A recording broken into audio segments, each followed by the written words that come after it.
I asked God if aliens exist, and the answers I received completely shocked me. These revelations changed everything I thought I knew about life, the universe, and our place in it.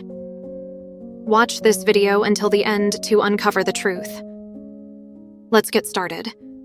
My name is Astrid, and my fascination with the stars has been a constant companion since childhood. I vividly remember lying on the soft grass in the backyard of our rural home, gazing up at the endless night sky. I would wonder, with a mix of curiosity and awe, if someone or something was gazing back at me. That wonder grew with me, shaping my studies and eventually guiding me toward a career in astrophysics. The pull of the cosmos became my life's work. Countless nights were spent in observatories, peering through telescopes at distant stars and galaxies, seeking to unravel the universe's deepest mysteries.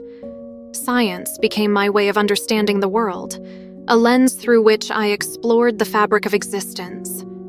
Yet, even as I delved into the precision of data and the vastness of space, I sensed something more, an inexplicable connection to the universe that transcended pure logic. While my work was grounded in science, my faith remained steadfast. I often attended church and reflected on the profound questions that science alone could not answer.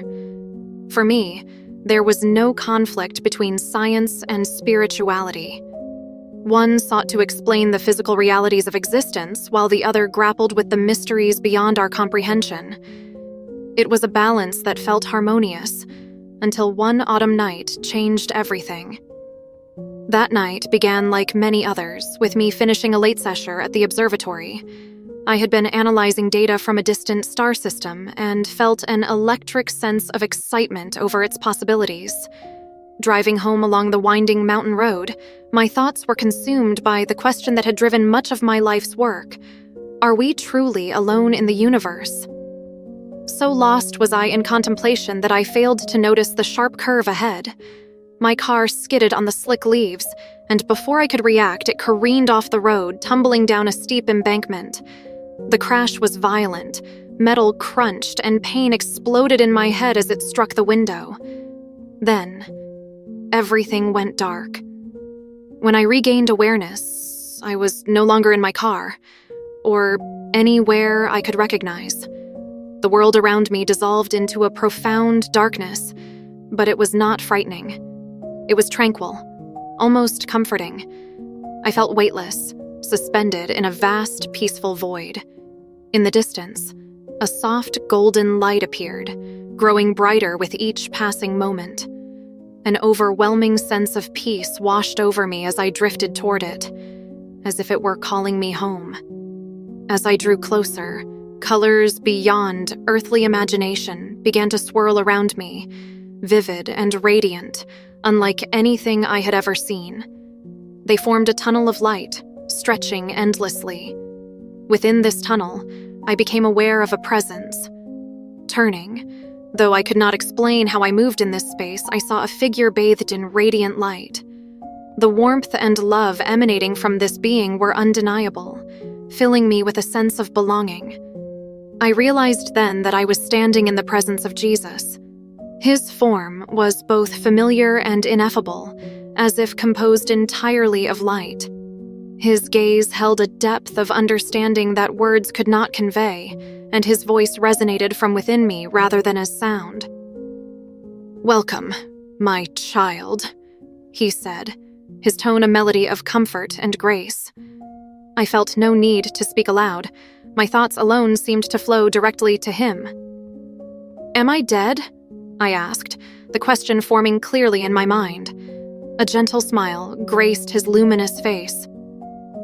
"You are between worlds, Astrid," he replied.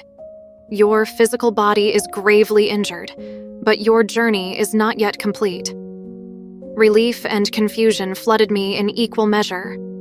I had so many questions, yet one rose above the rest, a question that had consumed much of my life. "Are we alone in the universe?" I asked, unable to suppress my scientific curiosity even in this extraordinary moment. Jesus' expression softened with understanding. "The universe is vast, Astrid," he said, his words imbued with wisdom far beyond my comprehension. "My Father's creation extends far beyond what you can see or imagine." My heart leapt at the possibility. "So there are other civilizations?" I pressed, unable to contain my wonder.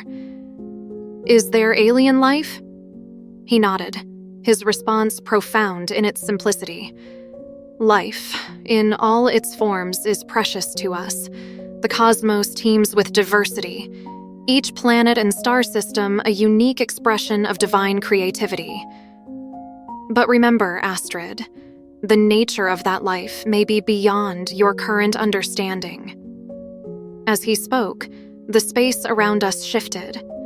I became aware of other realms, glimpsing dimensions and worlds unlike anything I could have dreamed. As he spoke, the space around us shifted. I became aware of other realms, glimpsing dimensions and worlds unlike anything I could have dreamed.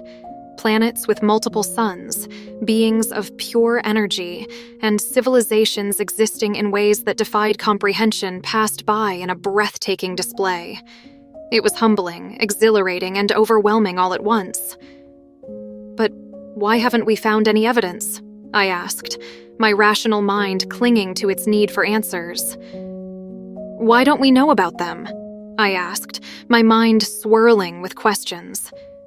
Jesus' response was gentle and filled with understanding. "The universe operates on scales far beyond human perception. Time, space, and even the laws of physics as you know them are not constants throughout all of creation. Some civilizations exist in dimensions and realities that you cannot yet access or comprehend." His words left me reeling. The implications were staggering. Our search for extraterrestrial life had been bound by the limits of human perception, constrained by our current understanding of the universe. Yet here I was, learning that intelligent life existed on planes far beyond our capabilities to detect. As we moved through the tunnel of light, something remarkable happened. My life began to unfold before me, not as a distant memory, but as if I were reliving each moment. I felt every emotion and experience anew: the joy, the sorrow, the triumphs, and the failures.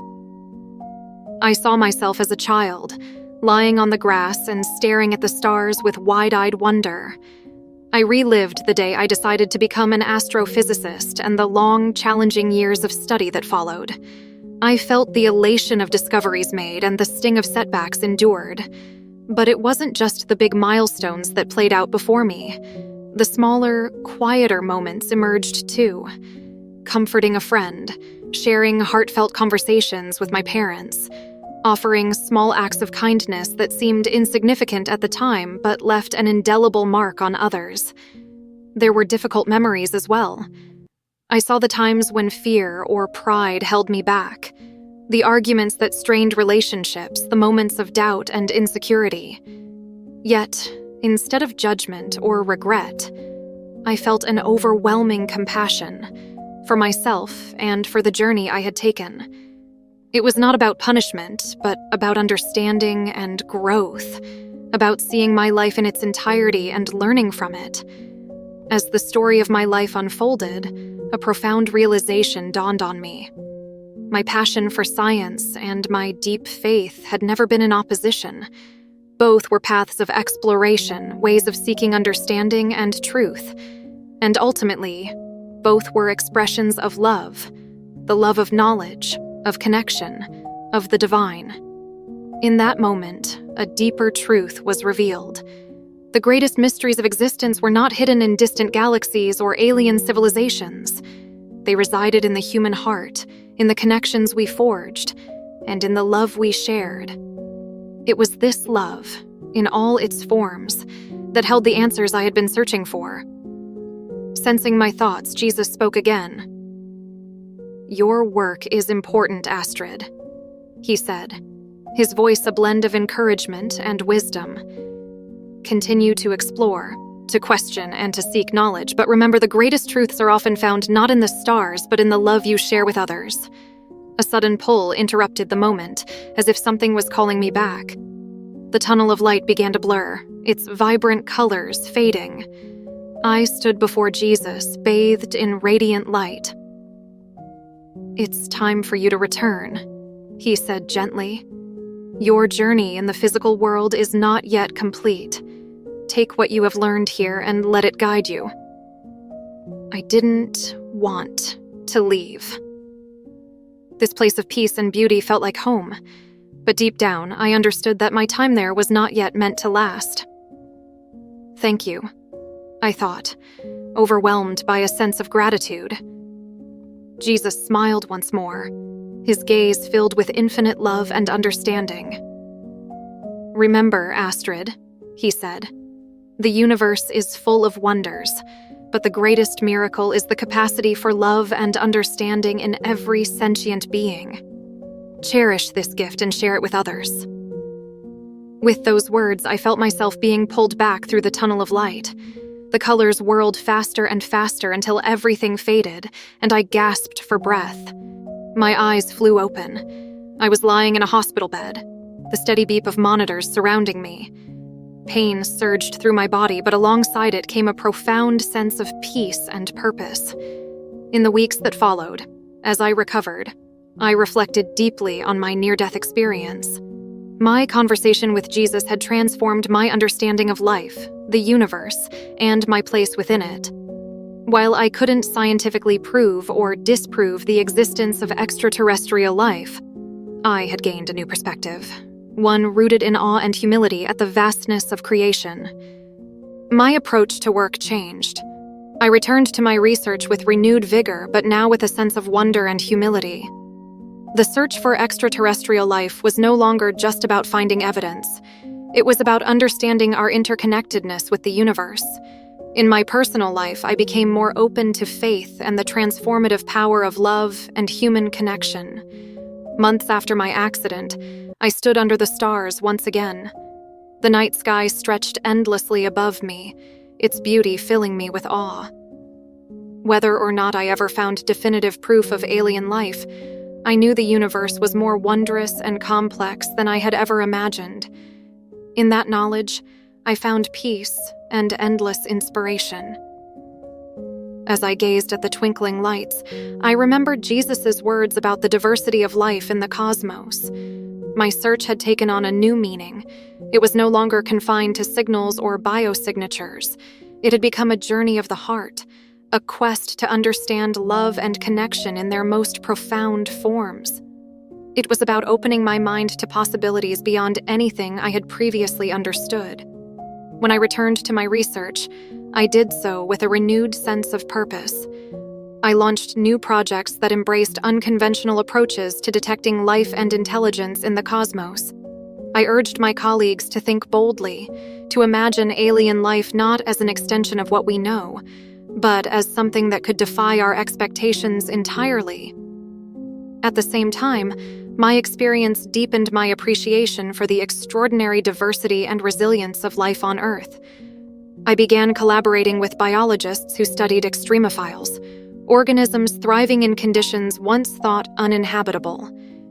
These creatures, flourishing in acidic hot springs, frozen tundras, and deep-sea hydrothermal vents, inspired awe. If life could adapt and thrive in such extreme environments here, what wonders might exist on distant worlds? Bridging science and faith. As my work evolved, I found myself uniquely positioned to bridge two often separated worlds, science and faith. I started giving talks at universities and churches alike, sharing my story and the profound perspective it had granted me. I spoke of the harmony between science and spirituality, emphasizing that both sought to uncover the mysteries of existence. I encouraged scientists to approach their work with humility and awe, and I urged spiritual communities to embrace the discoveries of science as revelations of the universe's divine complexity. Years passed, and while definitive proof of alien life remained elusive, our understanding of the cosmos expanded dramatically. Advances in telescopes and technologies allowed humanity to peer deeper into space than ever before, uncovering marvels that captured the imagination of both scientists and the public.